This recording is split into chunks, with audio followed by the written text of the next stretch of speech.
Into the wild I'll go, and into the wild I am. It's been a while, freedom child, since I left my roots back home. Into the wild I'll go, and into the wild I am. It's been a while, freedom child, since I left my roots back home. Welcome to the Freebirth Society podcast. This is a radical space for women who are ready to celebrate their autonomous choices in birth, motherhood, and beyond. Together, we'll learn about wild birth through personal narrative, we'll explore the politics of birth, and we'll analyze everything that relates to our lives as women from a feminist perspective. Here's your host, Emily Saldea. It's been a while, freedom child, since I left my roots back home. Hello, women. Today, we are going to hear 3 incredible freebirth stories of the absolutely divine Carlee Moon, who truly moved the needle of what mainstream birth culture would define as even possible, really, in each one of her births. From a first free birth in her teepee in Oregon, to a Footling Breech birth with a whole lot of meconium, to a 45-minute long cord prolapse with even more meconium, all experienced entirely intuitively at home, of course without medical supervision. Carlee has truly pushed the limits of what many women would be comfortable with, and she did so guided by the strong, in-tact knowing of an embodied mother. Carlee is one of those epic women who chose free birth without ever having heard the term before or knowing anyone else on that path. She speaks about having never felt fear in her pregnancies or birth, despite being a self-proclaimed anxious person. Before we get into Carlee's amazing story, I do want to remind you all that this is your last chance to enroll in the only round of the Blood Mystery School. We close enrollment this Sunday, February 18th, and there's just a few more days. The Blood Mystery School is our high-caliber live training for women who feel the calling to become sovereign fertility cycle coaches. Nancy Lucina and Kristen Hauser will walk you through an incredible life-changing medicine wheel to learn and master your own cyclical health as they teach you the skills and wisdom to support other women on their journeys to reproductive balance. You'll also become an embodied rite of passage facilitator and initiations guide so that you can truly be the wise woman of your community for the women and girls of all stages of life. The world needs radical conscious guides to help heal the massive and growing fertility epidemic. You can be one of them. You can do the world healing work while supporting your family and living in true alignment with your own physiology. The Blood Mystery School is waiting for you. And we have so many different avenues of payment plans so you can invest in yourself and your career right now. Just visit freebirthsociety.com/bloodmysteryschool to learn more and enroll. The opening circle is next week. We will not be running this program in the same way next year, so please don't wait. All right, let's get into our episode today.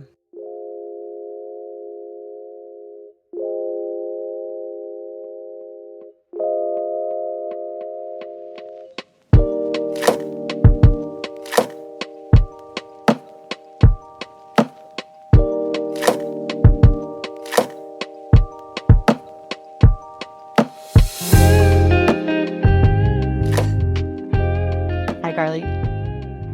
Hi. I'm so excited to be here with you. How old is your littlest one right now? 13 weeks. Oh my God. Yeah, I'm excited to hear your full story as much as we can cram in from beginning to end, because you are one of the unique women that was already out there free birthing. You know, most of the women on this podcast, they heard about the concept on this show, which is so cool. And I know that women have always been doing this. And so finding women who just came up with it on their own is a super fun story for me to hear. Absolutely. And it was a a wild thing for me. Like, I had never even heard the term free birth until I found you guys and like started tuning in to all of this amazing material. And so I had my first unassisted birth in my early 20s. I was 23 when I gave birth. And I had just moved from Atlanta to Oregon to be with my partner. Also, I refer to him as my partner and my husband. We're not legally married, so I like use both terms. So don't think that there's two people involved. I get that question a lot. That's funny. So yeah, I had moved away from literally everything I had ever known and loved in Georgia to be with this man who I fell madly in love with. And neither one of us had ever wanted kids. When we got together, that was something appealing to both of us about each other, is that like that wasn't really something we were looking for. And as soon as I moved to Oregon to be with him, those mountains like really did something to my soul, and it changed everything I thought I knew about myself. We were living on the side of a mountain in a teepee, very raw. Everything was just raw and new and beautiful and open for me. So within like 2 weeks of living in Oregon, I was like, let's do this. I want to have a baby. So 2 weeks? Yeah. How much older is he than you?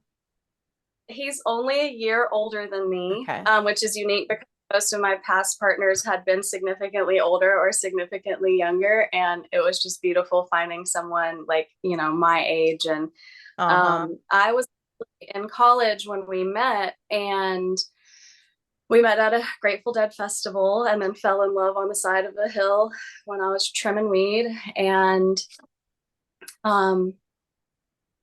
yeah, it was just such a huge shift in my life. I mean, I literally changed as a person then and really like came into myself and was finding myself. So I was in school when we met. I was like, hey, let me go back to Georgia, finish this degree. I crammed a year's worth of classes into 6 months so I could get out there and be with him as soon as possible. I graduated June 16th, and June 24th, I pulled into Oregon with my car, my dog, and everything I could fit in that car. And that was it. Like that new life began, right? And then how quickly from that did you call in a pregnancy? It took us 5 months. And so I was very concerned actually for a little while. I was like, man, if you're really trying, right? Like how long could it really take? And so after getting 5 cycles, I would just sob and was just so brokenhearted over it. But I also knew that like the divine timing of things would definitely come into play in such a huge situation in my life. So we were patient, obviously. We were diligent with trying, and I eventually got pregnant. We had not even been together a year, I don't think, right, when I found out I was pregnant. It was a very new relationship, but we knew we were going to grow old together and that we wanted to make a baby. And we really planned for him, but he was our like one and done, we thought. So when I first found out I was pregnant, I went to the local clinic, and mind you, I was brand new to this area. I did not have a community. My mom and my sister and all of my girlfriends were here on the East Coast, which I'm back here now in Florida. And it was really difficult taking that journey by myself without having female support. But it was the most introspective time in my life. I literally holed up in our teepee. And for the majority of my pregnancy, we lived completely outside on a piece of raw land that we bought right when we found out I was pregnant. I found out in November. We bought a piece of raw land in December, and then spent my entire pregnancy just like rocking a teepee and an outfitter's tent. And I basically spent that entire time. I wasn't working or anything. So I got to spend that entire time educating on myself on like potential outcomes of the birth and all of that. Before I got to that point, though, I had gone to the local clinic, and, you know, they gave me a pregnancy test. This woman established herself as my OB, yada, yada, the same old story and dance. Well, when I call OHP, Oregon Health Plan, to get on insurance to hopefully cover some of the cost, OHP was like, well, who's your OB? And when I said the woman's name, they said, she's not an OB, she's an RN. And I have never felt so violated. That's not the right word, but like, I was just stunned. Like, why would someone lie during such like a tender time in your life? So they sent me home with a brown paper bag full of condoms and Plan B. Oh my God. And even though I told them, like, I was trying, like, this was an intentional pregnancy, and it was just a really nasty, ugly feeling and situation. And as soon as I came out of that appointment and I'm like sobbing with my brown paper bag, and, you know, my husband's like, what is that? And I'm like, it's Plan B. And they're like, he's like, did what? So like, yeah. So in that moment, in the van, in the parking lot of the clinic, he was like, so should we just do this on our own? And I was like, yep. And that was it. Early 20s. We had It doesn't, yeah, like the teepee on the raw land, it doesn't really track with like ultrasounds and obstetrics. no, no, for sure. But I had zero knowledge, and because I had never Totally. wanted to give birth, I was just so green to the whole situation. Totally. And like, my sister has 3 kids. I didn't get to be present for any of her births. I've still never attended a birth to this day other than my own. And so I was pretty clueless about the situation, but intuitively, like, I knew something was very wrong when the doctor lied to me. Like, that just seems completely unacceptable to me. You mean the nurse? Yes, thank you. You know what? Okay, I'm in no way, shape, or form defending her, but what could have occurred is that RNs will work under obstetrical licenses, and so it could have been that she was within a practice that you were assigned to that did have an OB. Do you know what I mean? But even though she wasn't the OB, I don't know. Regardless, yeah, it spooked me enough to get my ass out of there and never go back, and know that, like, that was the end of that for me.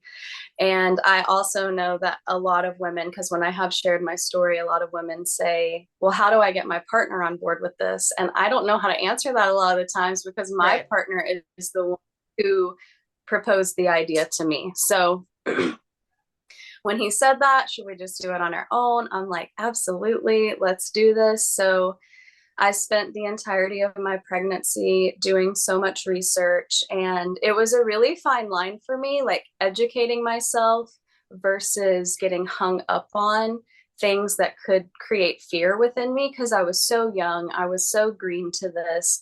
And so I really had to go through this crazy shedding process of like letting go of everything I ever knew or heard of, you know, from the system regarding pregnancy and birth. That was difficult, but I did it. And then I read some incredible books. That's basically what I did. My husband allowed me to just lay up in the teepee for that whole 9 months, reading, and yeah, just, it was incredible. So I did meet one woman in the very beginning of my journey who had free birthed, but I didn't really get to talk to her very much. She's actually one of the women who passed a book along to me. And I forgot about her until recently, actually, when I came across the book. So I was doing all this reading and all of this research, trying not to get, I'm a very anxious person, so trying not to get caught up in that aspect of things.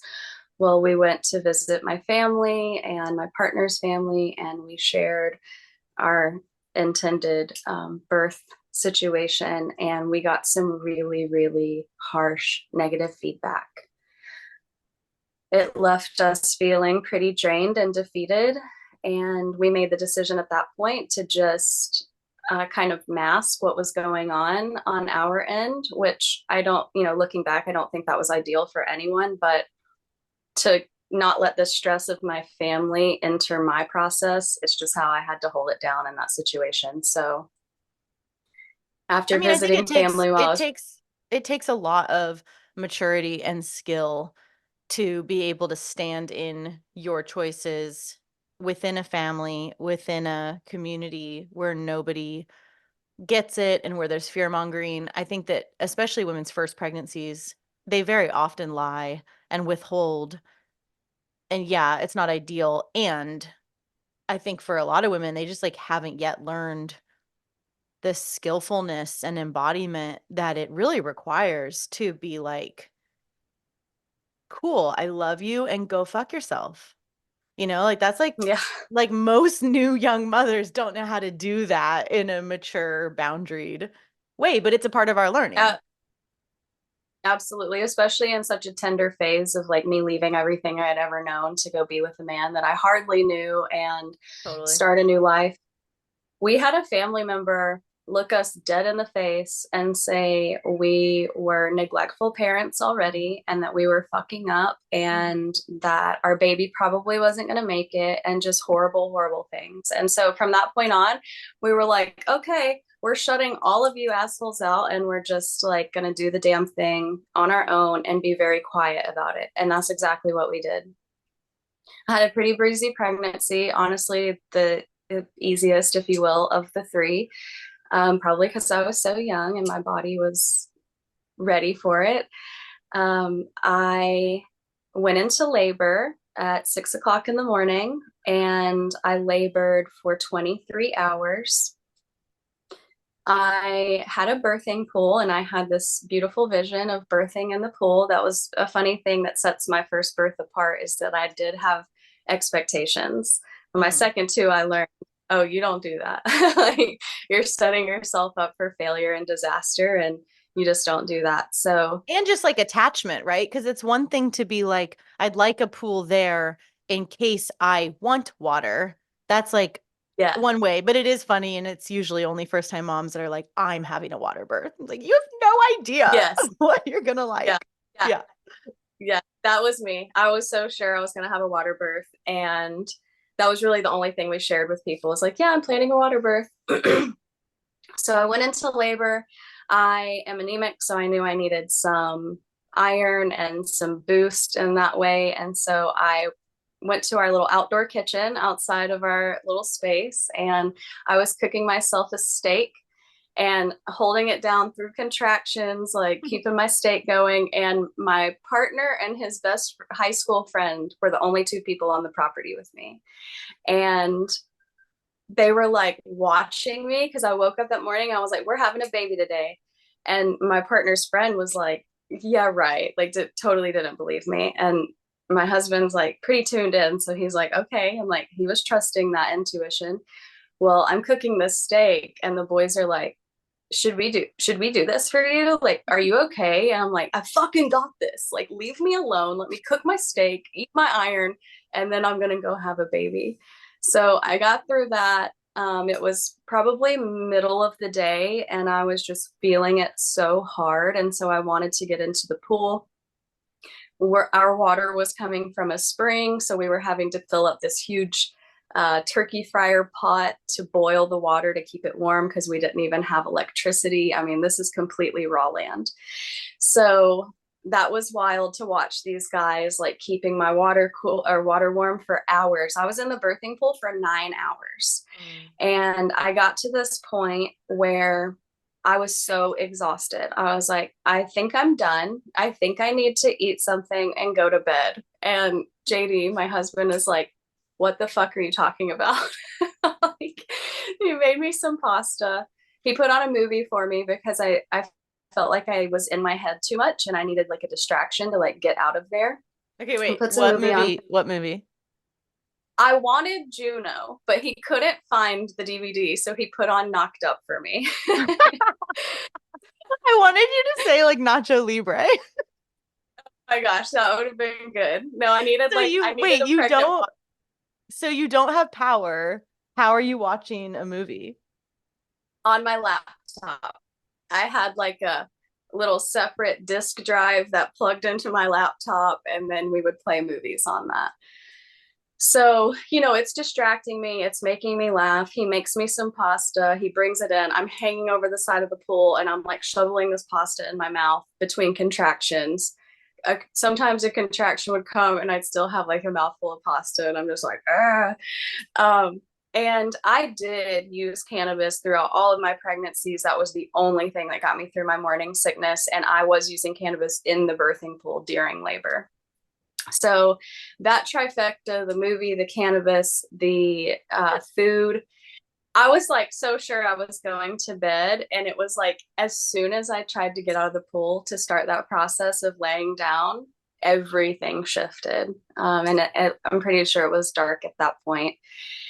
And I'm sitting there and I'm just riding the waves, and my partner's outside, like dealing with the next round of water. And I go to my little bathroom area. I squatted on some newspaper because that's what we did at the time. I was so sure I had to poop. And I was like, wow, that is not poop. That's a baby. And so I like poked my head out and I'm like, he's coming.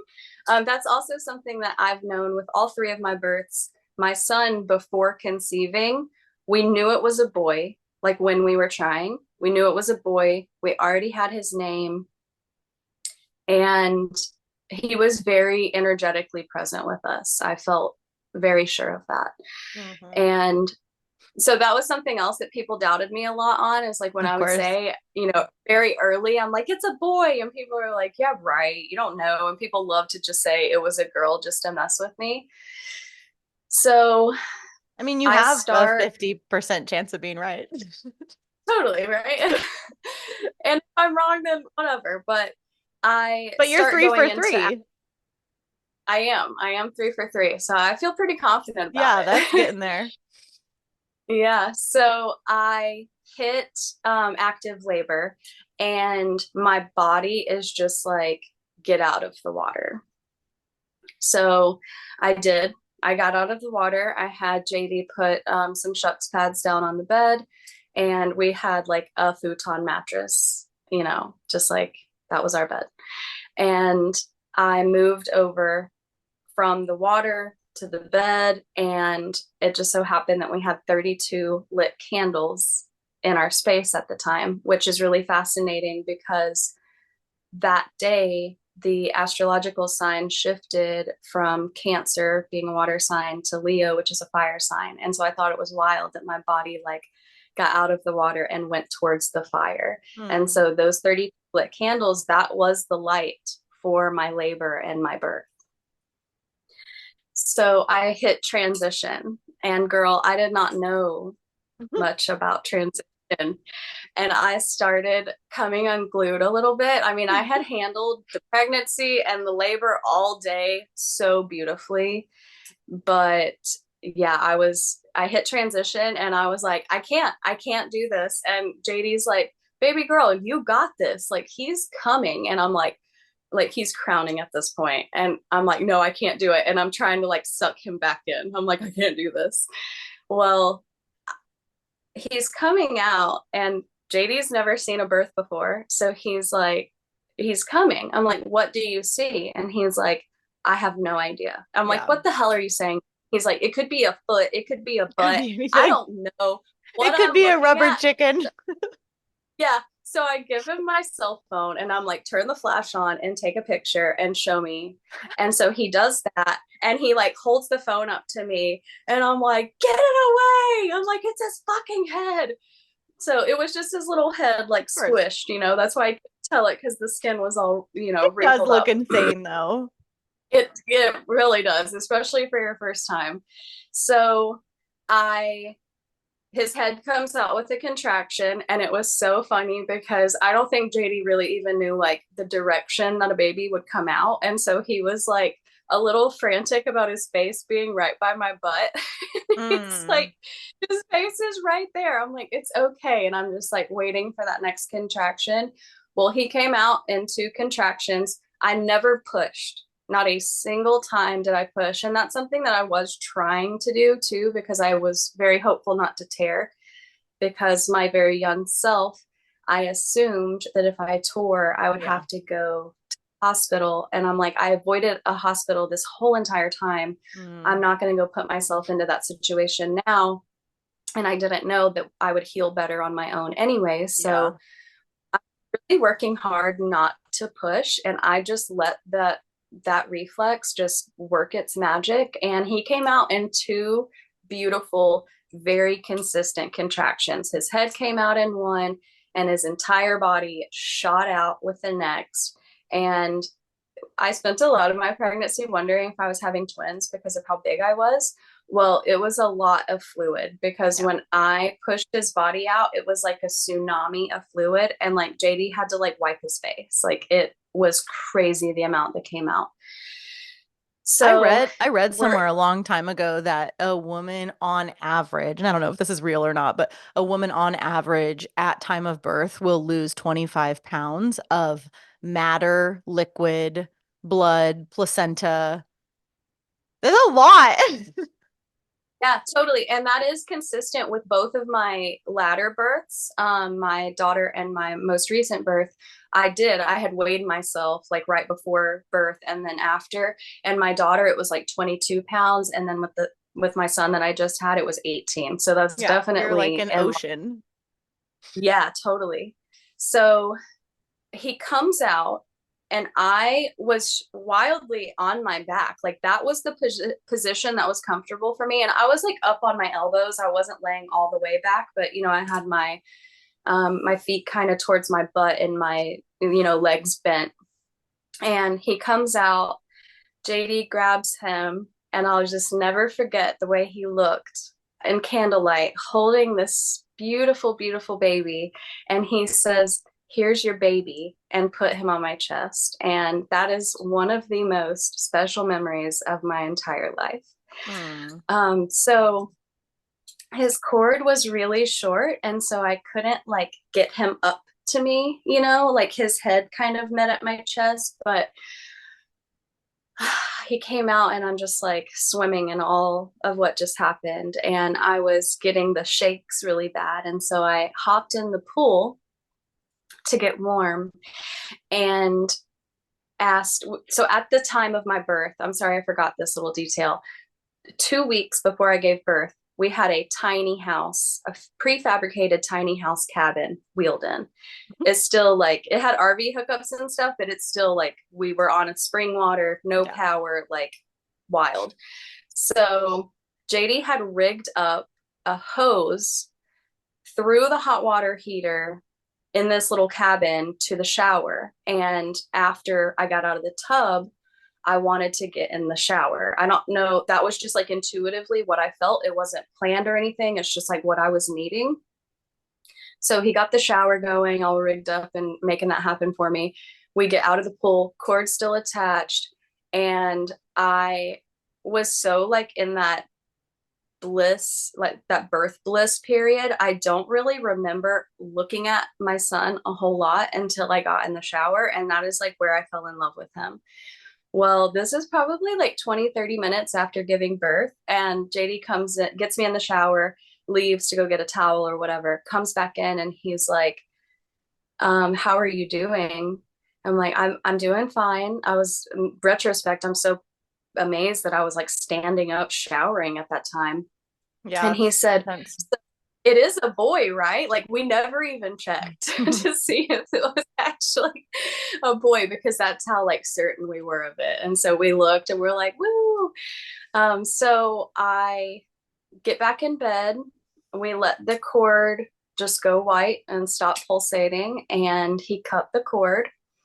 Well, I still had not delivered my placenta. Well, when he cut that cord, for whatever reason, I got up and started cleaning and like doing all this stuff. Yeah. With your placenta in you? Really, yeah.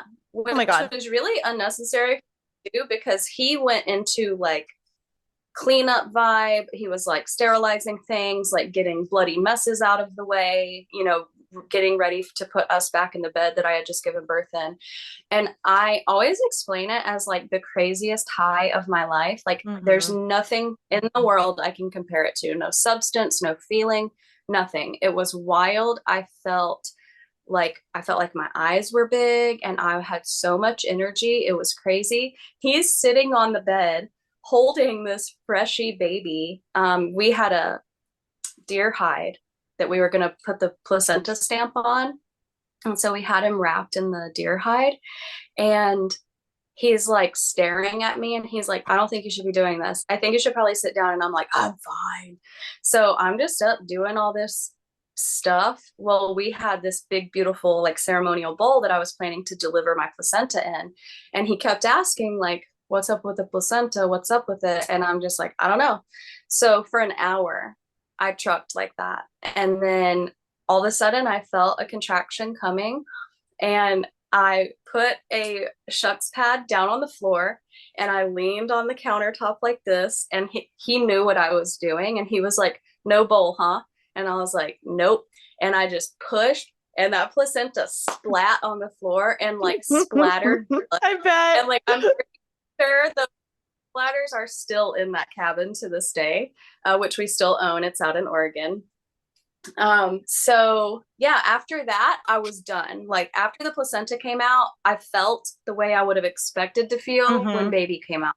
I mean, So but also like there's nothing wrong. You know, it's like you're 23, you are like the wild animal that's just like moving around to get that thing out. It's not conscious, you know, which is very different than how a lot of women will do shit like that, I think, to unconsciously self-sabotage. But it's a spectrum, you know, that's like yeah, how you just described it.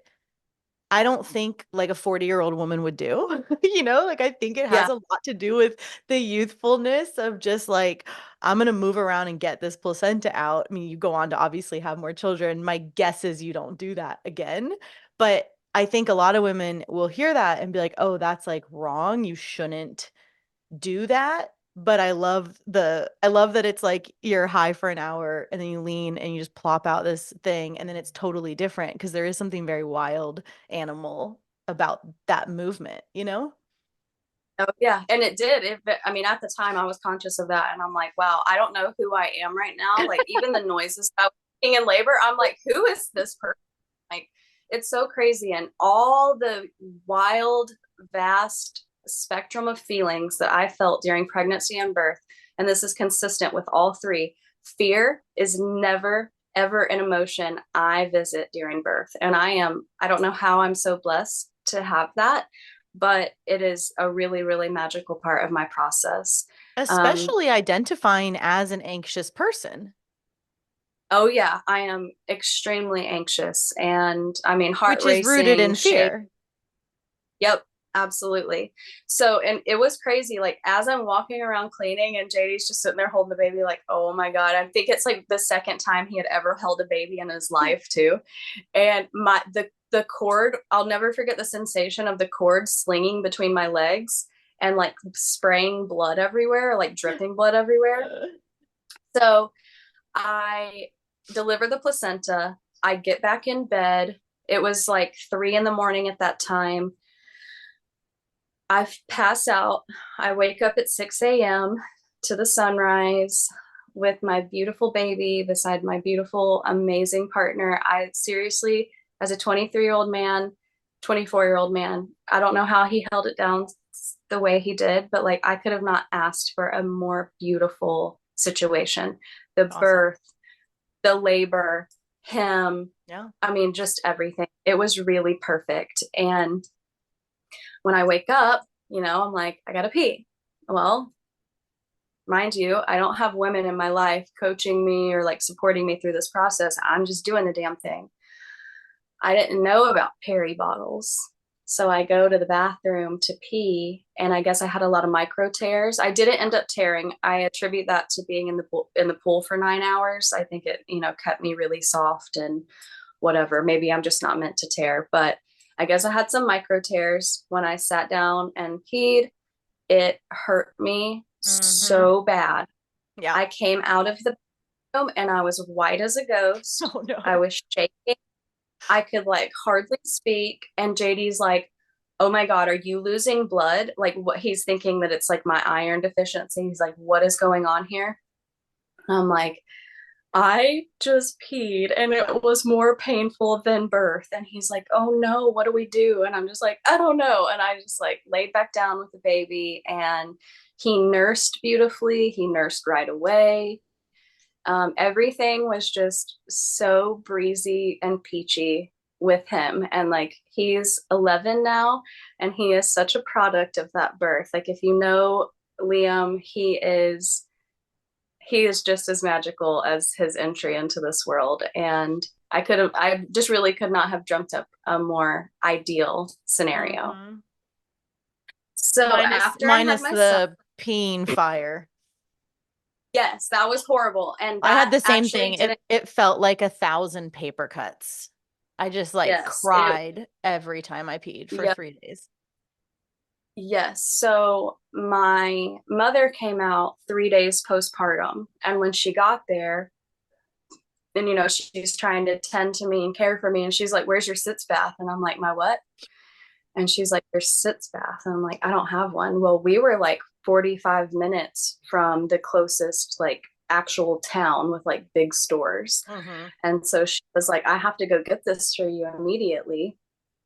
And she wasn't necessarily into the way that we decided to birth, but she really showed up strong for me postpartum. Good. So I had my sitz bath finally, and that like changed my whole life.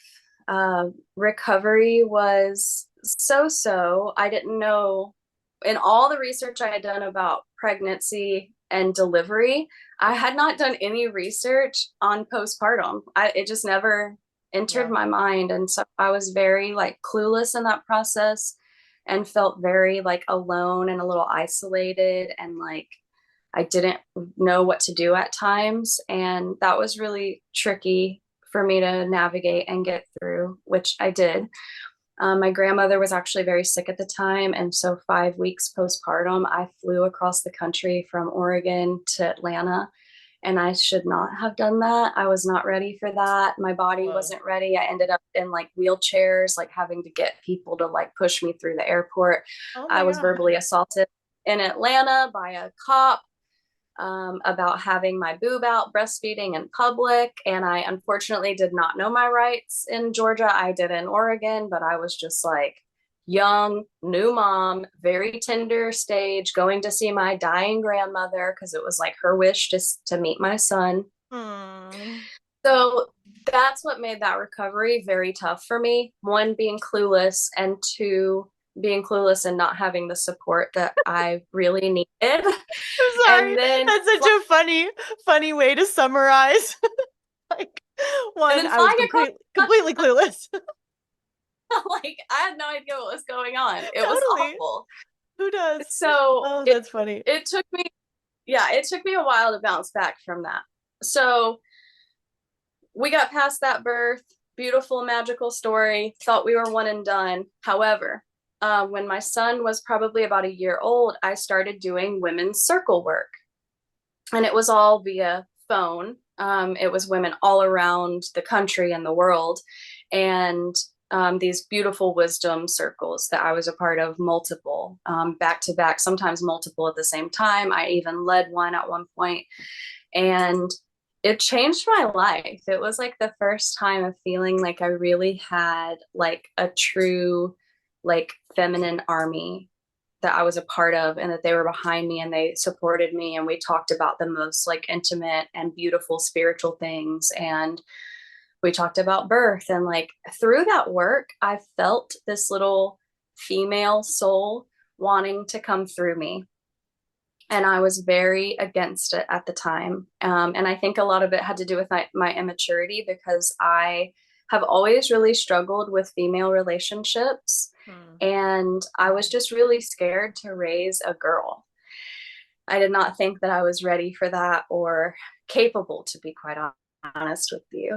So when it came up for me that this little girl was like trying to come through, and I was basically telling her no, and it was creating some very interesting energy in my life.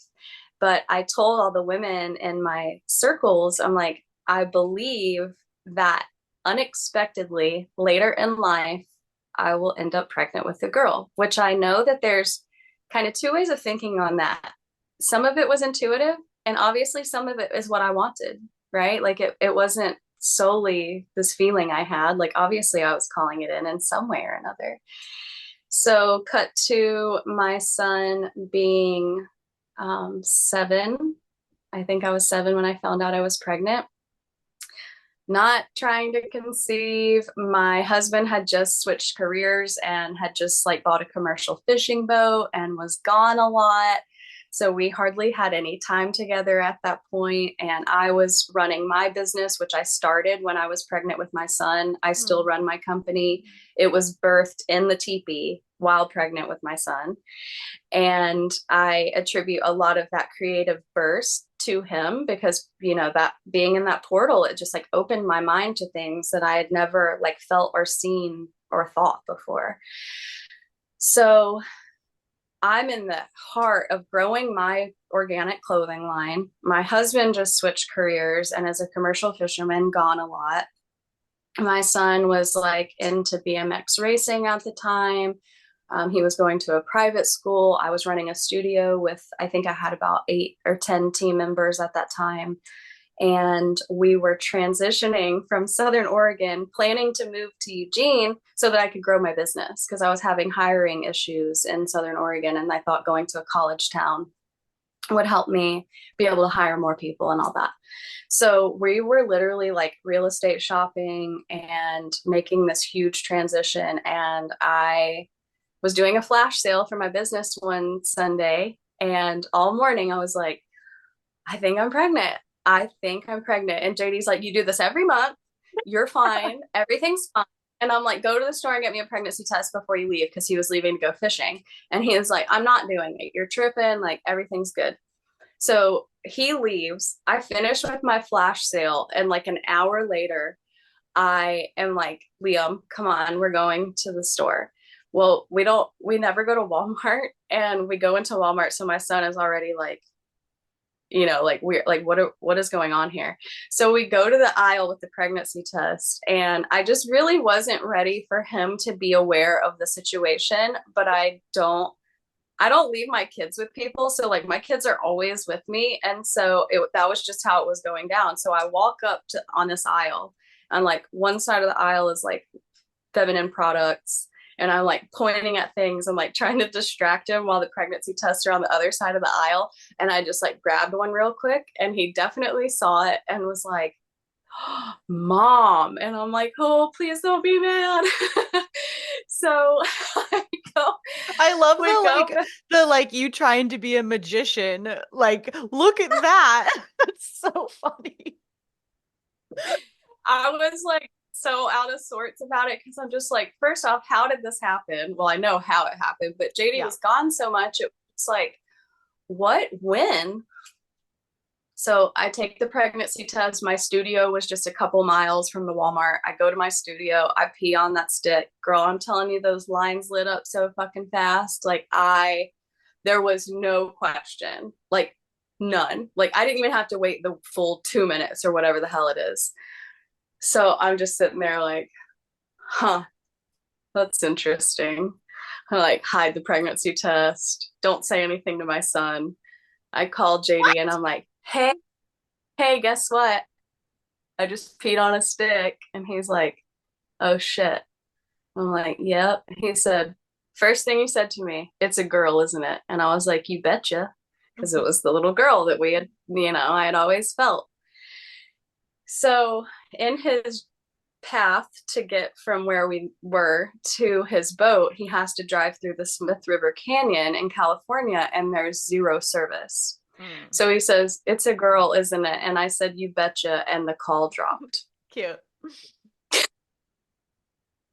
So I'm just sitting with this shit like, oh, okay, here I am. And like, I didn't know from him if he would want to be present when we told our son, but I just felt intuitively like he would. That's why I just kind of kept it to myself. And he calls me when he gets back in service and was like, all I could think about, all I could hear in my head on the drive down was the name Abigail. And I was like, that's so precious. Like, I'm not naming my daughter that, but I love that you were thinking about that. And so I looked up the meaning of Abigail and it's a father's love in Hebrew. Aww.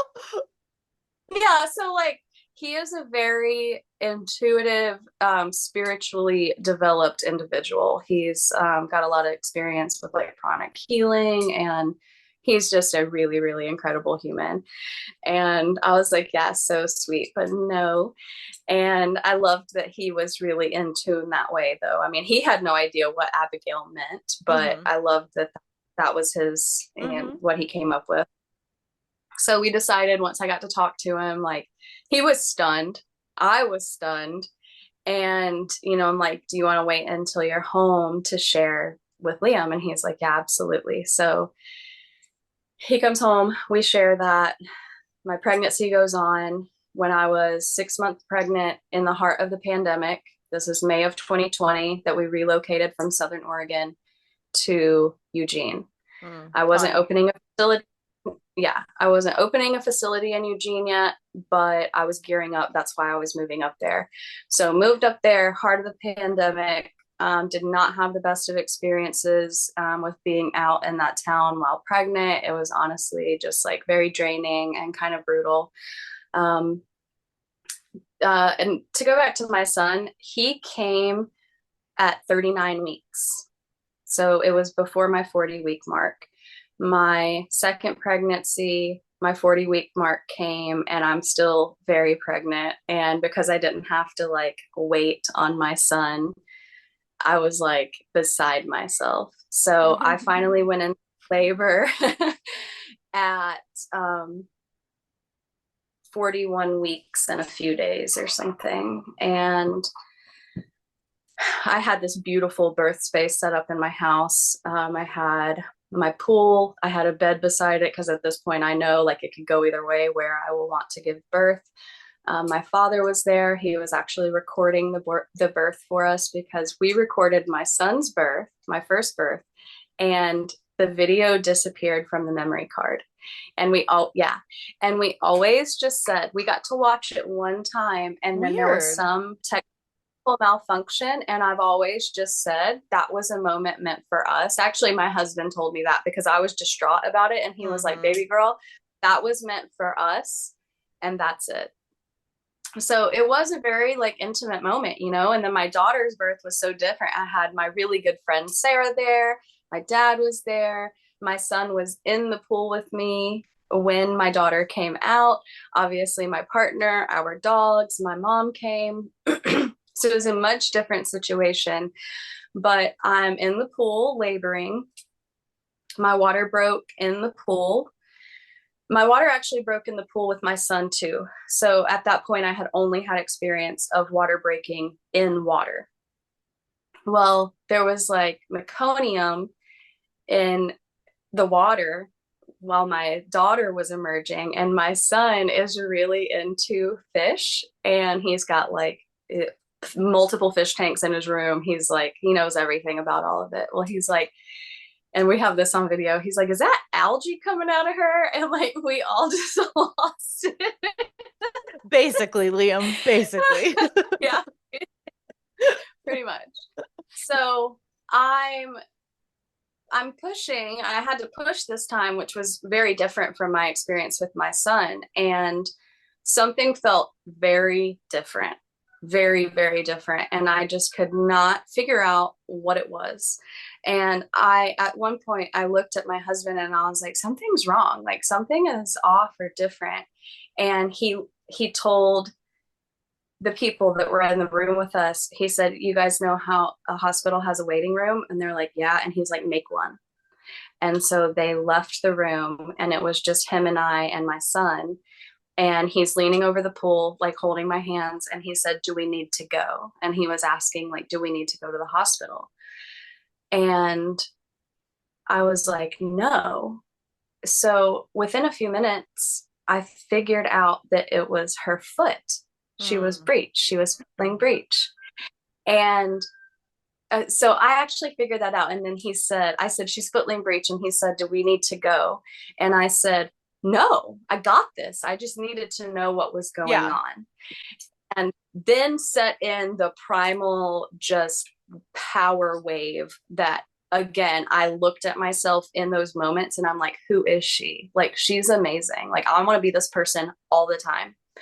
So I start pushing. My son says, I see a foot. And here she comes. So one leg is out, her other leg was bent, and her foot was like against her butt. Well, I've got the one foot out, and I'm waiting on a contraction, and I'm waiting and I'm waiting, and nothing was happening. And so I was like, I think I need to start pushing. Well, that leg that was stuck was really causing an obstruction and like making it very difficult for me to push her out. So after a couple of minutes of trying and just feeling exhausted with it, I stuck my finger up in there and I fish hooked her leg out. And like, it's so funny when I watch the video, you can see the moment like on my face when I fish hook her leg out, and I'm like, oh, that feels so good. It offered so much relief in that moment. So for both of you, probably. Point, yes, for sure. And like intuitively, I knew that she was very stressed. And it's wild, again, watching the video, like, who is this person? I'm like, you can't stay here, baby. This is not safe for you. You cannot stay here. And it's because of how long she was spending right there in the canal. Felt her getting stressed. She was fighting me on the way out. She was like kicking and squirming. And at one point when her legs were out, I was like, wait, if she's breech, I can feel if it is a boy or a girl. And so I reached in and I was like, I have a daughter. And I kept pushing my little heart out. I have never had to work so hard in my life. I get her out to her, just her head is in, and I mean, she's kicking, and it was really intense. And I was terrified to go to like that final push to get her head out, because I was so sure I was going to tear, because, you know, typically I feel like the head gauges you, and then, you know, the rest of the body, I mean, the shoulders can be wider, but the rest of the body, it just kind of, you know, tapers down. Well, I'm like, here I'm going, delivering like the bigger part at the very end, and I was terrified. Well, I pushed her head out, and again, it felt so good. I did not tear. I lift her up out of the water, and she is very blue, very limp, and completely unresponsive. And I still, in that moment, never felt any fear. I didn't have any feelings of anxiety, no concern. I mean, you can just see and hear the tension in the room. Everybody was like gasping. And at one point my father says, oh no, because I'm pretty sure he thought she was dead. Yeah. Oh, God. And I pull her out, and like, I knew she was okay. Like, I'm like, God would not have brought us to this point to just let it end like that.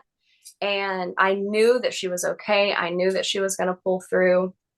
So I did suck some mucus out of her face. I did give her a couple of breaths, and it took her 6 minutes to start turning pink. And it was about 10 minutes before she made any noise, which with my son, he never cried. And my husband and I, we weren't bothered by that. We weren't like, he needs to make noise or anything. We just thought like, he's just a quiet, chill little baby. So my daughter comes out, I get her breathing. My husband actually like stimulated the cord a little bit, and that really helped like get her pink. So 10 minutes after she comes out, she finally lets out a cry, and like, it's so cute watching the video. It's like when someone pops a bottle of champagne, she starts crying and everyone's like, woo, Totally. like knew that like everything was okay. And we have some pretty powerful images. My friend Sarah is a photographer, and she was shooting the entire birth for us. And you can see like the concerned look on my son's face, and just wild range of emotions with all of that. So she comes out. I sit in the pool with her for a little bit, and then we transfer to the bed. She was born around 6, a little after 6, and I have a really strange relationship with my placenta. So my placenta delivery, I am a person energetically who holds on to things really bad. It's like I think a toxic trait of mine. And it was like pretty wild that paralleled with my placentas. It's like I felt like my body just didn't want to let go of them. Mm-hmm. And so I had her, and it was 3 hours, and I had still not delivered my placenta. And JD was like, I really, really think that should come out. And I'm like, yeah, it probably should, but like, I don't know what to do or like whatever. So at that time I ended up, there was no way I could have made it to the bathroom because I was really wanting to sit to try to push because my body just stopped contracting. So I didn't have any like contractions after she was out to get the placenta out. So there was no way I could have walked to the bathroom. I was in a lot of pain and just needed to lay right there in my birthing space. So I requested a bucket, and he brings in a 5-gallon bucket for me. I just roll off the bed. I sit on the bucket, and I just gave a really big push, and out came the placenta.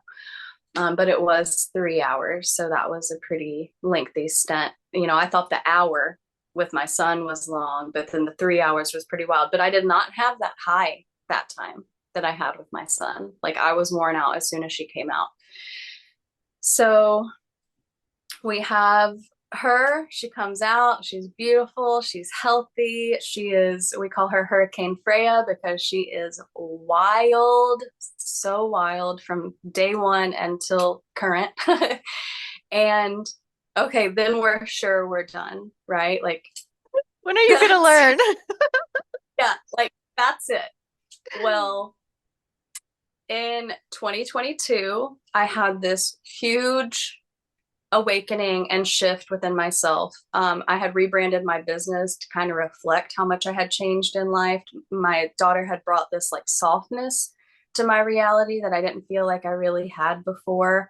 I started liking pink things for the first time in my life, and everything just softened. And I mean, from like wearing all black all the time to wearing all light colors.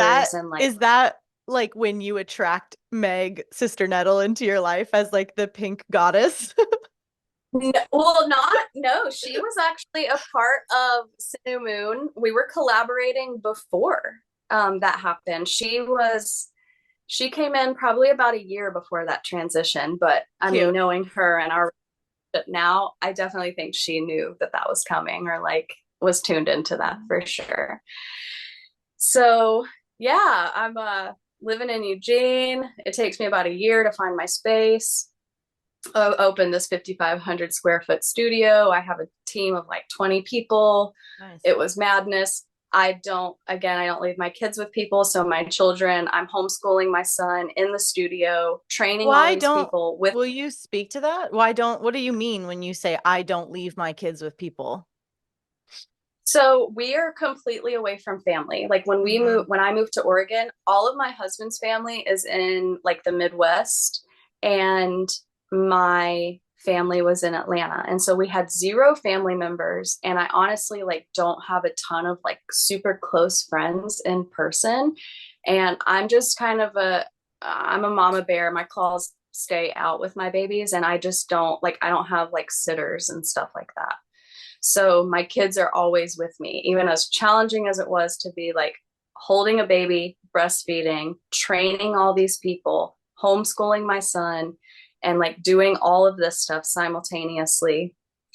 But is it like is it a lack of trust and like even willingness to trust someone outside of your, because like I know this is a thing. I see women talk about it in the membership, and I don't relate to it at all. So it's interesting. Like I want to understand it more. Like why wouldn't you want to make it easier and call in a woman that you build trust with who supports your household as you're a hardworking mom of 2? Absolutely. And I would come to that understanding a little bit later, very, very briefly, but there's two things there for me. One, childhood trauma that makes me not trust a lot. Okay. Two, I am a very selfish mom in the sense that I don't want to miss anything. So at this time, you know, my son's a little older and more mature and like very self-sufficient. So that was kind of a different story, but I had a baby. I don't want to miss the first word. I don't want to miss the first step or crawling or any of those moments. I'm just not willing to give up the space to miss any of those things. And I consider myself the anchor parent because my husband is gone so much. Mm-hmm. So I wasn't going to be this just like full on career oriented person that like didn't have my children. Like I just couldn't do it. Well, at the very end of it, of me being in that space and things got really hard for me, I had a really tough time postpartum, which I did not experience with my son, like emotionally. Yeah. And I kind of lost grip of reality there for a little while. And it really, Sin and Moon took quite a hit because of it. It was really rough time. And I had this team full of younger women who didn't have children and they just couldn't relate. They didn't understand. And I was not very supported in that time. And then my husband being gone, and it was just a very rough and like unexpected journey with all of that. But well, it's an interesting combo. And I say this totally lovingly, but you weren't supported and you also weren't willing to be supported. yes, absolutely. You know what I mean? I was so stubborn with Yeah. not willing to give up one thing or the other. And Right.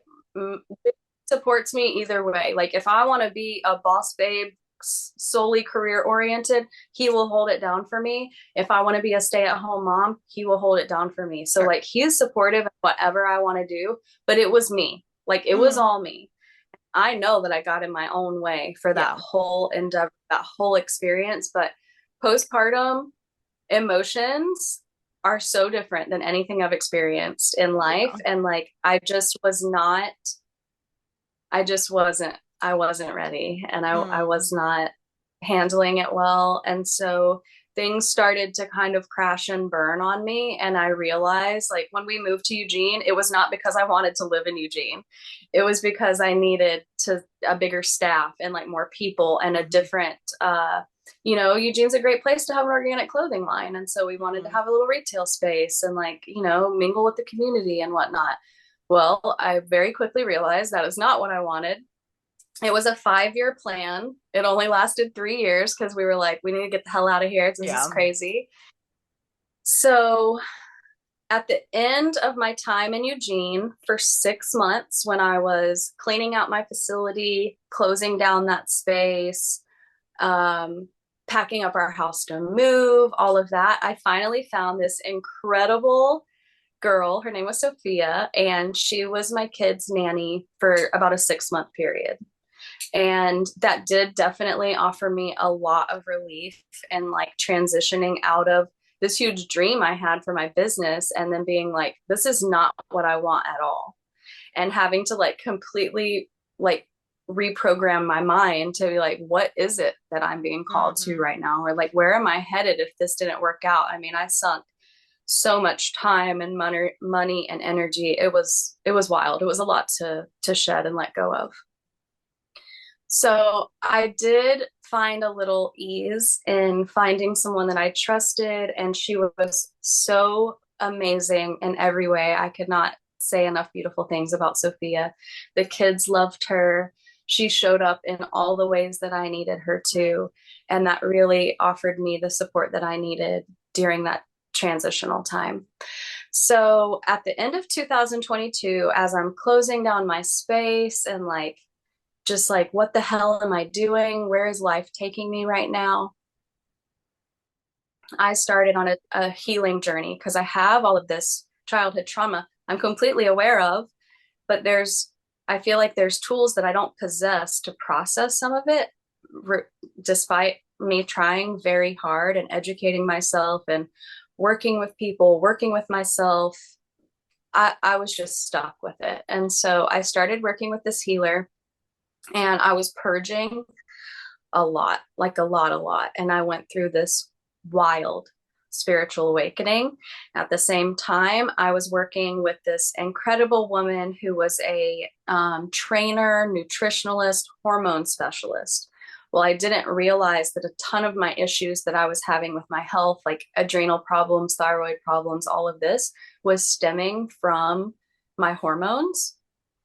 So I started working with her as like a self-care kind of thing, because my husband's always like, you need things that are just for you. And so I signed this contract with her to like get my body strong, get my hormones straight, and like really understand nutrition in a way that I never had. And that did a number of things for me. Parallel with the spiritual stuff I was going through, I was also like optimizing my health for the first time ever. So my body is in great shape. Like my abs were popping, my booty was popping. I was eating super clean and amazing, really high protein diet, high protein, using fats, like stuff I had typically tried to avoid because I thought it was bad. And I stepped into myself as a woman in a way that I had never had.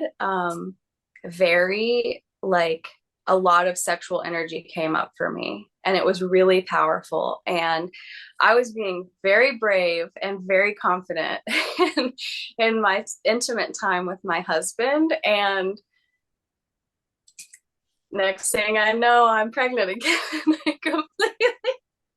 The rest of history. Yes, completely unexpected. But like also the things that I was, the journey I was embarking on with my partner intimately, like obviously that's where that was going to lead to, because we're not like trying to use any form of protection or whatever. So yep, find out I'm pregnant, and I'm just like, wow, this is where life was leading me, because I had already shut down my shop. I'd, got rid of my team, just closed the storefront. And I was like, if I had not done all those things, and we knew wanted to move, if I had not already done all of those things, I would have had to do it in my first trimester. And let's be real, like first sucks, and like it's hard. Yeah. So as soon as I found out, I was like, wow, this is what was happening. This is what I've been asking, what was going on. Well, I, again, tell my husband, he's gone fishing. I think I'm pregnant. Go take a pregnancy test just to put your mind at ease. Either way. How old is Freya? She was 2. Well, she's 3 now. Her birthday is in August, so she'll be 4 this summer. So, and she was already weaned. She hadn't been nursing for a while. And yeah, I go pee on another stick, and I'm like, oh boy. And I just send him a picture. I don't even call this time. And he's like, all right. So we're separated when we find out again. And I'm just like, honestly, like kind of void of emotion. Like you would have thought that I would have been like, oh shit. But I was just like, I'm pregnant. Like I looked at the pregnancy test, put it down, and like started eating chips. Like I was just like in a parking lot of a store. I'm just like, okay, that's it. So we weren't together for a couple weeks after that, which was really challenging because my son didn't know. And my son is with me 24/7. Like we are never apart. At the time we were, because his nanny had them at some points, but it was really hard to keep that from him, because I am very transparent and honest with my children. So my daughter was like barely talking. And so I'm like, I can talk to her about it. She's not going to say anything to anybody.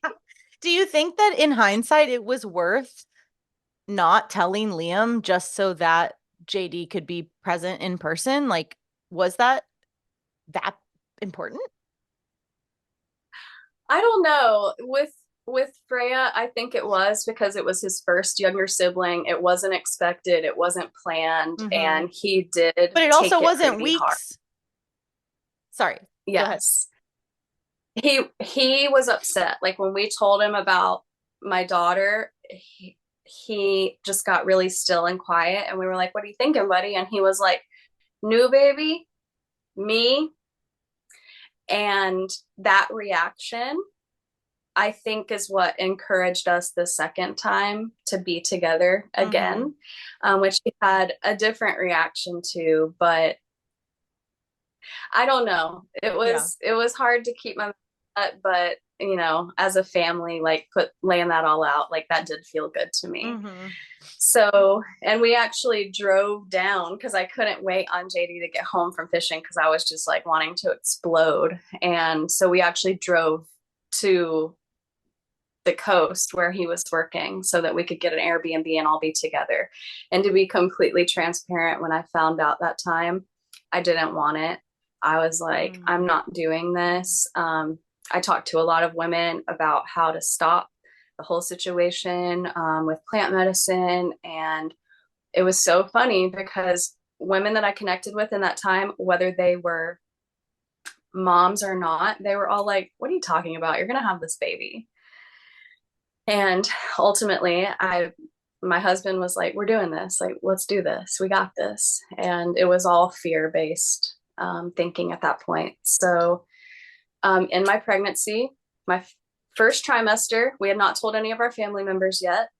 Family came out to help us pack up and move from Oregon because I had found my dream tropical farm in Florida, which I am here living now. Hey-o. So beautiful. Yeah. Fun. And my husband's fishing. It's time to pack the house up. And my mother and father-in-law fly out. And my father-in-law and myself are packing up the house, loading the moving trucks. My mother-in-law is like keeping the kids. And they have no idea I'm pregnant because we were going to be together with my parents in like a couple weeks. And we wanted to tell them all together because that wasn't something that we got to do living across the country with my first two. So we're keeping it from them. My father-in-law and I are packing up the house. I'm carrying these huge totes. I'm like feeling like I need to puke every 5 minutes, having to hide it. My mother-in-law's like, why are your boobs so big? I mean, it was a mess. My son is like, you're going to tell them today. You can't be moving all this stuff. We got to get this under control. Like, it's fine. We've got this. So we moved the house. I don't know how I got through that. We fly first class from Oregon to Arizona, where JD's parents were at the time. And because we're flying out with the kids, and then the boys are moving the trucks to Arizona. Then my dad's flying into Arizona, driving the trucks to the south.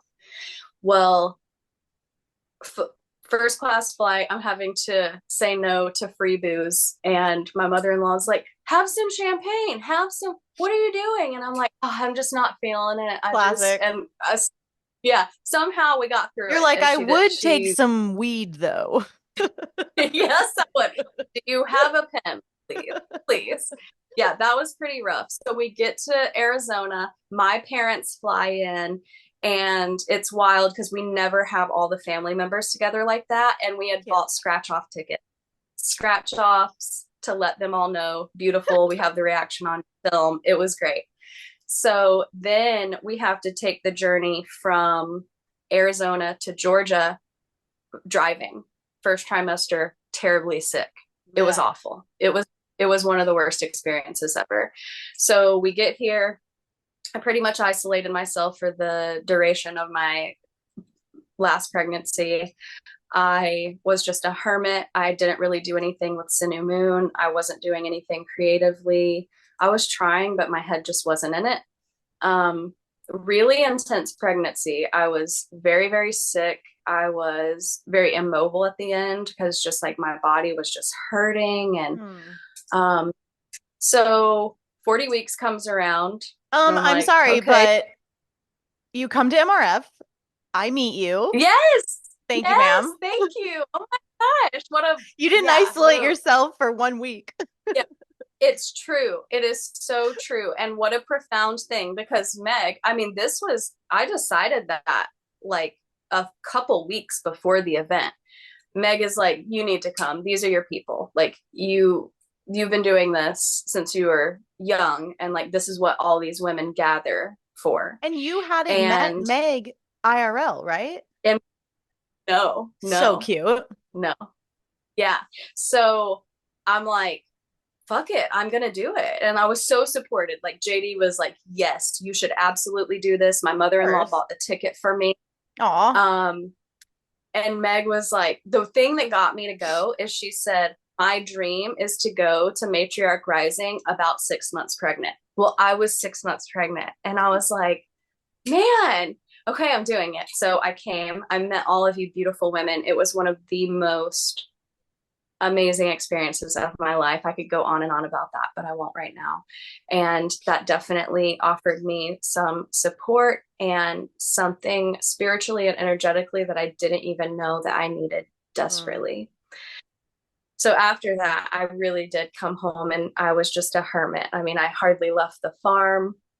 The kids and I were just here. My husband is back and forth between Florida and Oregon working, which was really hard and challenging. Luckily, I'm closer to family now because they're all in Georgia. So yeah, my 40-week mark comes and no signs of labor. And I'm like, whew. Yeah, before you get into like the very end, do you want to speak at all to, I don't know the right word, like just kind of like the unusualness or the discomfort of what goes down in your third trimester? Because I think that from what I can remember of our texts, I think a lot of women would take what unfolded or presented in the end of your pregnancy and use it to enter the system, and Yes, use your symptoms as yes, grounds to opt out of um, a sovereign birth. And so I think it could be, if you're willing, I think it would be helpful to describe some of what goes down towards the end, because you were really sick and you were alone, and the lightheadedness and I mean, I'll let you speak to it, but I know Meg was concerned. I don't know how concerned you were, but yeah, would you talk about that a little bit? absolutely. I had some kind of infection at the end. I Right. still am Yeah. not really sure what it was. I had like green discharge, mucusy type substance coming out of me. My pelvis hurt in a way that wasn't just like pregnancy pain. Mm. I can't really like, I don't have words to describe it in this moment, but it was very painful. When I would try to stand up and move around, I was extremely lightheaded. I was on the verge of fainting many times before I really learned my limits. um yeah, it was rough. I wasn't really concerned. I knew I wasn't going to enter the system. I know that that's never going Really? to be a situation for me, because if something were to happen, like we all know, birth is a risk no matter what scares me surrounding birth is a hospital, fluorescent lights, weird fabrics on the bed, a stranger touching my baby, time You're like, coming over out, my like, dead body will non-organic yeah, fabrics touch my precious skin. the hell. Get your polyester blanket Oh, away that's from funny. me. Okay, question though. So like an infection, infections, just to be really blunt, like do sometimes kill babies, right? Yep. Yep. That's sometimes, not always, but that is sometimes part of a fetal demise. And so tell me a little bit about that, because that's a big deal. I know you took all of this seriously, and as I'm sure you're very aware, this idea of like, it's just not going to be my story that I enter the system can so easily be like misinterpreted as reckless or careless. And so I would love to hear just kind of how you grapple with this, because also, spoiler alert, everything is fine. She has the baby, baby's healthy and great, so thank God. And yeah, will you just like flesh that out a little bit, because it is a heavy, I mean, walking with an infection and green discharge in your third trimester is intense. Yeah, definitely. So my mindset on it was, if anything is going to go awry, it's going to go awry in my home and the intimate setting of being with my family and being in a comfortable space, because I don't want to give birth, which is a beautiful thing, in a hospital. I definitely don't want to lose a baby in a hospital. And to be completely honest, if that were to be the outcome, I could not live with myself if I thought it was at the hands of someone else. If that was from my own decisions and my own intuitive shortcomings, then so be it. that's a potential outcome for any birth, is losing your baby. And so it was just in my head that if it were to come out that way, if that were to be the outcome, I would want to be at home and I would want to be the one responsible for all decision making. And so I felt really confident in that. I mean, I was very uncomfortable and I knew something was not, right, but I wasn't willing to sacrifice all of those other things to put myself in the system to, see if I could get some help. So I tried a handful of things, a lot of plant medicine for sure. But the thing that ended up helping me is, it's a little graphic. My husband took a needle and thread and strung some raw garlic on the thread, and I inserted it inside me. I think one time I wrapped it in cheesecloth, and then the other time I just went for it and shoved it in there, and I would leave it overnight or like for a big portion of the day. And each time I pulled the garlic out, there was like, it was like covered. Yeah, it was so gross. Like the smell was disgusting, the visual was disgusting, the feeling was disgusting. Bummer. But after 2 or 3 sessions of doing that, and it was so funny because there's this one point where I was like, oh no, I can't find the string. Oh no, is it Classic. just up in there? What are we Classic. gonna do? And then we like found it in the bathtub or something later, and it was hilarious. But yeah, that is what ended up pulling the infection out of me, was the garlic, which I've used that for yeast infections before. The infection seemed to be like very local to your vagina. It wasn't like all up in there. Yeah, I mean, and if it was, it pulled out. So I'm not exactly sure where it was all located, but the garlic thing worked.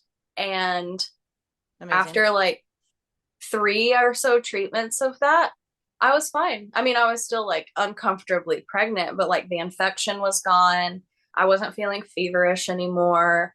My mobility was a little bit better because the lightheadedness also subsided a little bit with getting rid of that.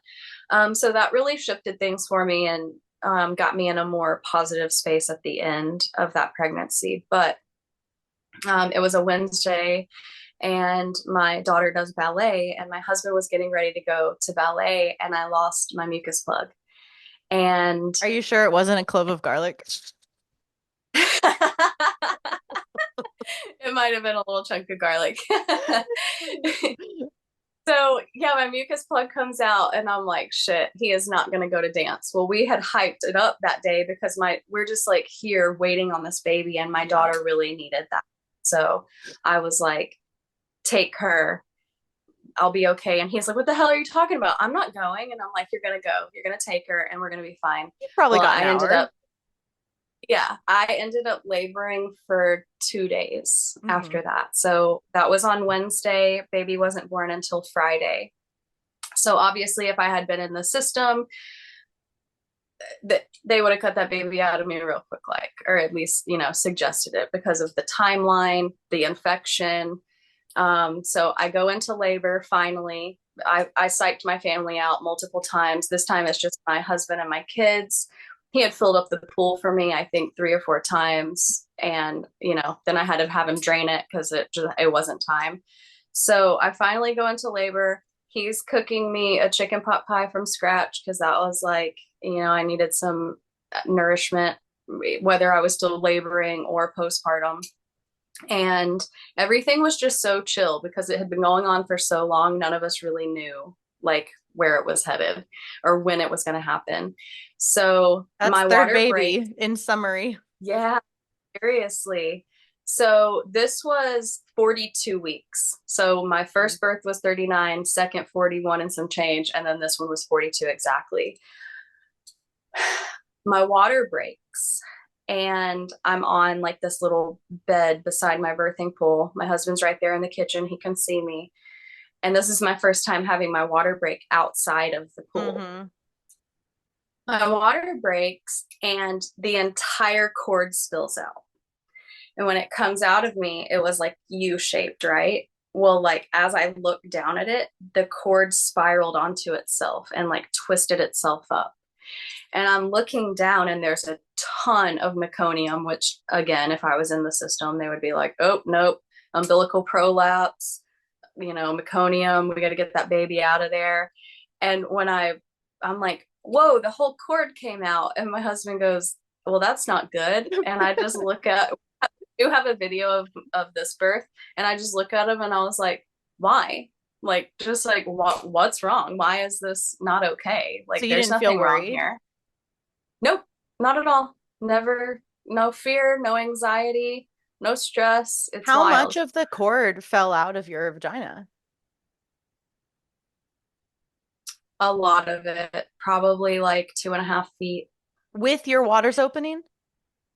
Yep. Though I think, yeah, my waters broke and then the cord was immediately out of me. And so at that point, he was like, why don't you get back into the pool? And so I shift from my bed to my pool right there. And I felt the need to start pushing. And every single time I hit transition, I'm like, I can't do this. I must be in transition because I'm selling myself I can't do this. And it's just because the sensation is so intense at that moment. So I start pushing and baby comes out with a few contractions and I pull him up out of the water. And I could have never facilitated this intentionally for my birth, but the way my pool was positioned, the evening sun was pouring into the pool. And when I was in labor, I was mad at it. And I was like, I wish the sun would get out of my face. And I was like, had my face towards the wall because it was bothering me so bad. Mm-hmm. Well, when he came out and he's just, this beam of light is just shining on him. And I pull him up out of the water and he's completely still. He's completely silent. He's a little blue, but not as much as my daughter. And he's definitely like super floppy and limp. And I'm just staring at him. And he did open his eyes and they were the most wild color. They were like this lavender with these like red specks in them. Whoa. I've never seen any. I'm just sitting there in the sunlight, like holding him, like swaying him back and forth in the water. The water was green. There was so much meconium. It was insane. Like I thought there was a lot with my daughter. Didn't even compare to this. So he's like, can you get out of the pool and let me get you cleaned up? Because he was, concerned about me sitting in like this, it looked like swamp water. And so I get out and, so beautiful. We moved to my bed. My toddler decided to throw a temper tantrum when I was crowning. Yeah. So that was really magical. Yeah, and just been like, seen that. that's what I get for having a toddler at my birth. And unfortunately, my son was trying to tend to my toddler while she's throwing a temper tantrum. So he missed the actual birth, No. like baby coming out. So many moms who, have a toddler, they'll like want to talk it out with me. And I'm like, look, either they will be asleep the entire time or they will be screaming as you push the head out. It's pretty much one or the other. Yeah, it's true. But in retrospect, if I could go back and change anything, I wouldn't change a thing. I would have had her there. Yeah. My son does a lot of photography, especially for my brand, and he was photographing the birth and we had a video camera going, and he actually took an aerial shot of my toddler laying on the floor throwing a temper tantrum. So that's great to have in like the birth album. Mm-hmm. We get a kick out of that. And I'm like, I hope you give her shit about that when y'all are adults. Like you made me miss my brother's birth because you were freaking out. So we immediately moved to our bedroom, and that's where I'm at now, behind this with this big, beautiful headboard that just makes me feel like a queen for whatever reason. And we get to the bed. My son took some photos for me. We're all getting in some skin to skin. My husband comes and lays beside me on the bed. My toddler crawls on top of him, like planks on top of him, and passes out. Like as soon as the birth was done, like she was so overwhelmed with it all. And Yeah, my recovery was definitely unique that time. I had a lot of like abdominal pain, which you and I talked about. You suggested I got magnesium oil, which I did. It lasted for probably about a week. I didn't get that glorious roll over on your belly right after birth moment because of how much discomfort I had. Like, are you But referring to after pains or it was constant? no after pains. It was constant. It felt bruised and sore and Hmm. swollen. And I really couldn't pinpoint what it was or what was causing it, but it was pretty intense. My husband is so incredible for me postpartum. He gives me all the time and the space I need, 3 home-cooked meals in bed a day, as much snacking and all of that. He preps my sitz baths. He gets my pads ready, changes my bed sheets, makes the bed. I mean, everything. He is the most incredible birth partner I could ever ask for. And he has proven that 3 times. And I didn't even know what an umbilical prolapse was. And so when that happened, had I known, maybe I would have been a little fearful or a little bothered by that in the moment, because as soon as I start researching it, like a week Right. postpartum, it was like most women who have an umbilical prolapse, like the biggest outcome is like uh it affecting their brains and like a lack of oxygen and all this stuff. And so I'm like, well, we got none of that going on. Like he's So perfect. He's how long from the time that you saw your cord out down and out to the time that he was out of your body, how much time lapsed? about 45 minutes. Yeah. Yeah, because I've heard stories like that in the free birth world, that if a baby is close,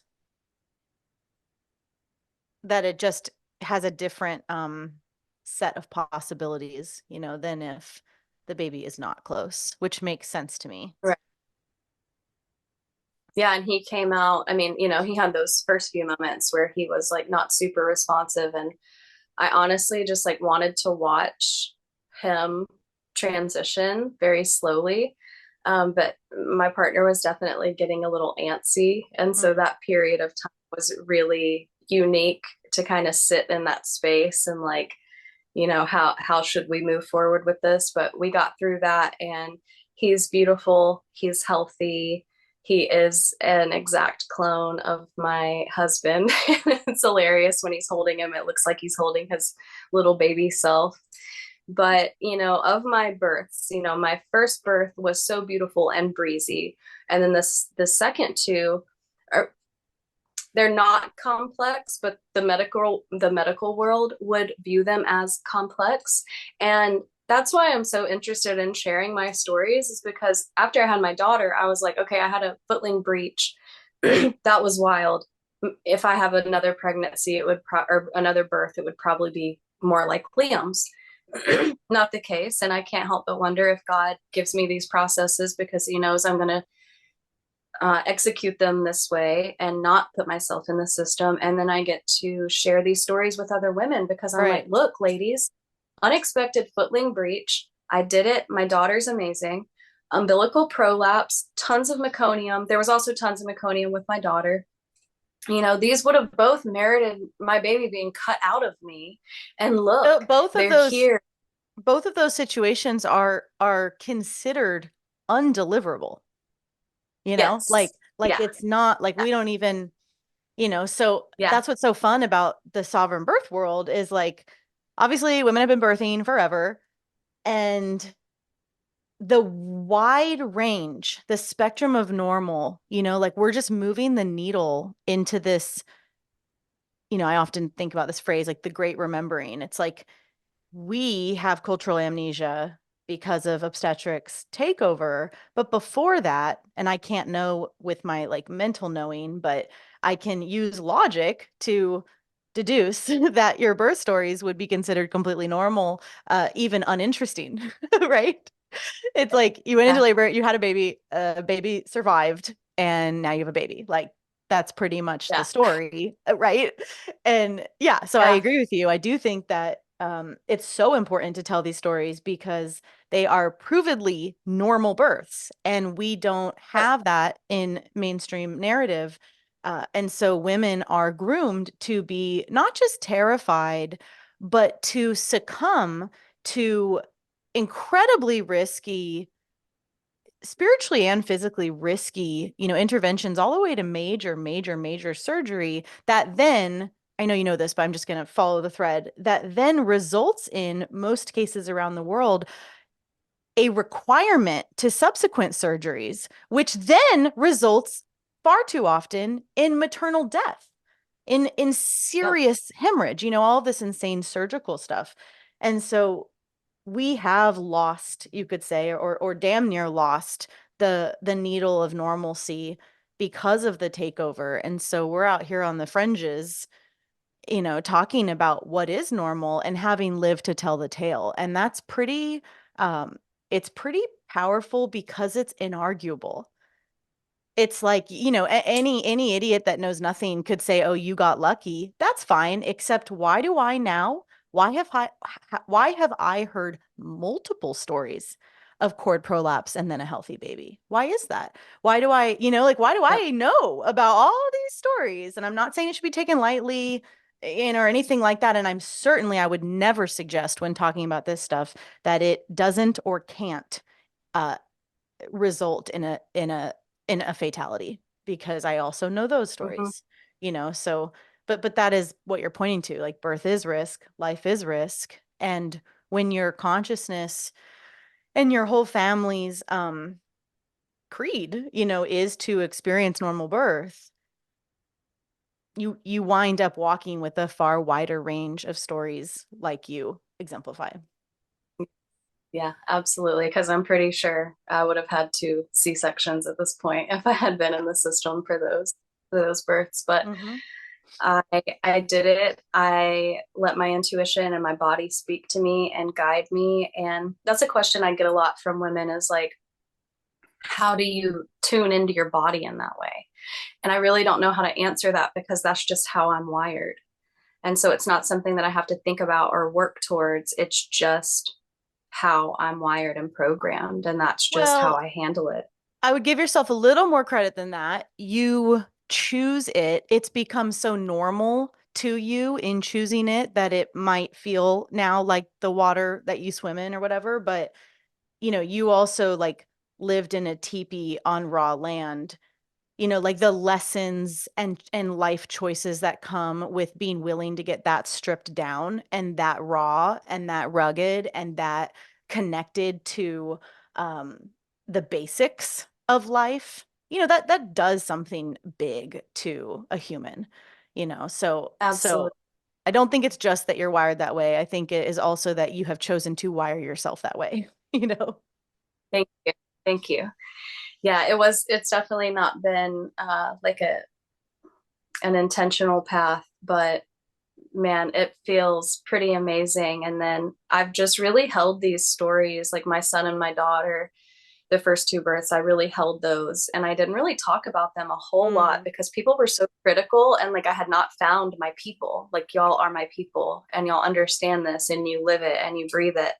And so that was the exciting thing when Meg connected me to Freebirth Society and all that. I was like, wow, like I've got some stories to share. And like any woman who's like nervous or scared, like I want to be there to like help strip them and get them to that primal point of just like, in retrospect, if I could go back and not read all those books and not know what Mm. like emergency outcomes were, I think that my intuition would have guided me even more. But Mm. there's like a fine line between like doing your research and knowing your facts and then getting caught up in that Mhm. fear-based thinking. And all I can say is just listen to your body, tune in, let it guide you. It always will. Let spirit guide you. And Well, birth is and birth, and it can happen one way or another. So and ride those research waves. And research and facts are like,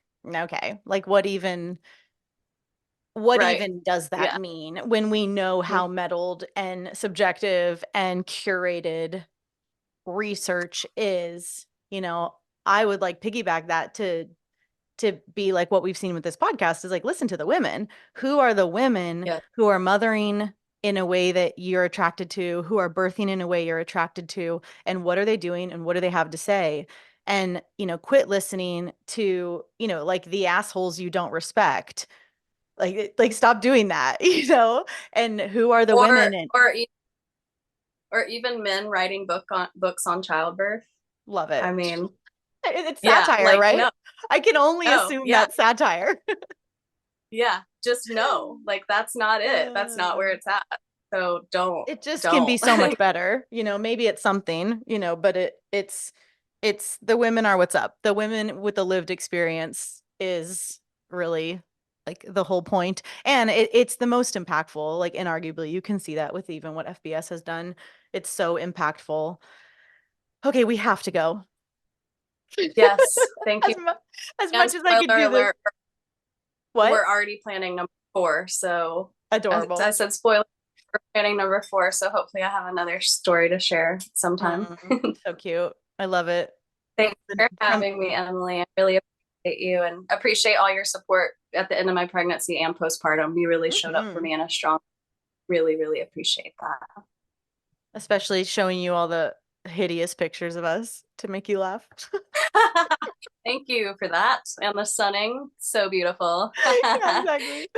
All right. Can't wait to see you this summer. Thank you, Mama. Thank you. Bye.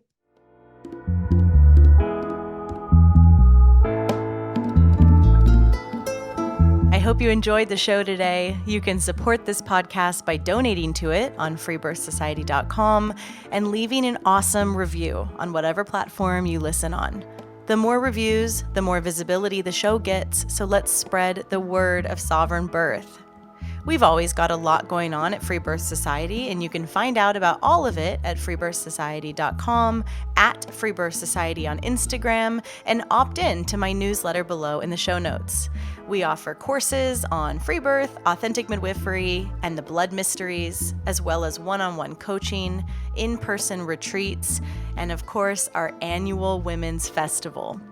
Our exclusive, vetted, private membership is definitely something to check out if you're looking for a community of wise sisters.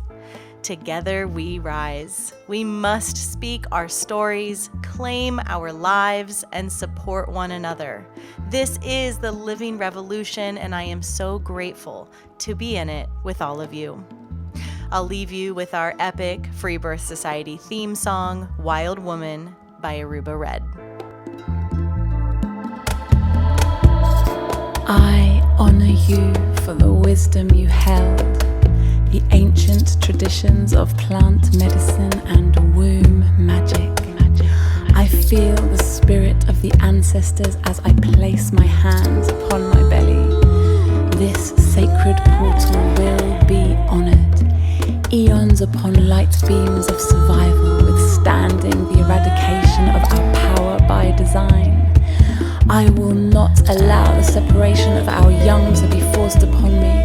My sisters will no longer birth in captivity. The picket line redefined from burning our wild women to paralyzing us and drugging our babes. Strapped down in a clinical white bed, drying up the milk from our breasts. Keep your needles. My family will never again be doomed to chase those dragons or your poison. We reject your fear. We choose love. Everything with intention. Death, ascension. I will fly and bring her back from the stars.